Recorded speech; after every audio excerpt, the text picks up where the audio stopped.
Only a few months after we got the first DLC pack with the Great Ibuki Doji, we now have a new DLC to sink our teeth into for Fate Samurai Remnant. Check out my last two videos on the game if you haven't already, because I've been loving my time with this every time I come back. And today we have to take a deeper look at the second DLC, Yagyu Sword Chronicles, and see what's up with it. We start the story off with a mystery since there's people turning up dead throughout the region. There's a murderer out there, and now it's up to Iori and Saber to find the culprit and bring them to justice. The entire plot brings together both new and old characters like Musashi, the cop Sukenoshin, and a brand new servant. The newest servant here is Yagyu Munenori, a powerful saber who you might know from Grand Order. But this time around, he's a lot younger with some nice looking drip. The pink flames on his outfit did look a little bit weird at first, but I won't lie, it's kinda tough when you get used to it. I just couldn't help but think of Aizen from Bleach every time he came on screen. First because of his hair and face, and second because his personality is pretty similar in a few places. The entire story is filled with some great dialogue between characters, and it keeps building up to plenty of twists and turns all the way up until the end.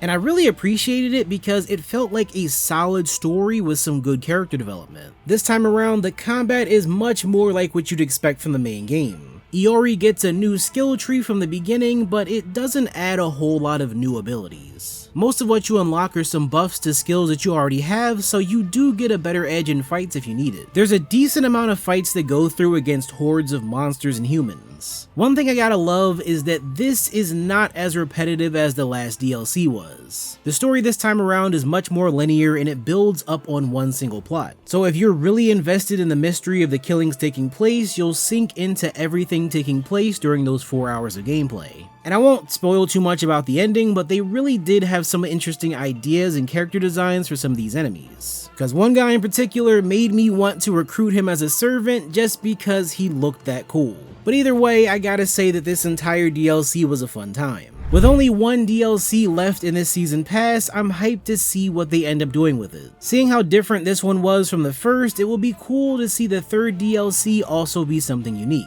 Maybe even adding in something that adds a lot more replay value so we can enjoy this game for even longer. But let me know in the comments what you thought of the Yagyu Sword Chronicles. Also, let me know what servant you think they should give us next. I'm still not the biggest Fate fan, but it's been cool seeing how they redesigned some of these characters. Subscribe for more videos just like this one, and I'll see you all in the next video.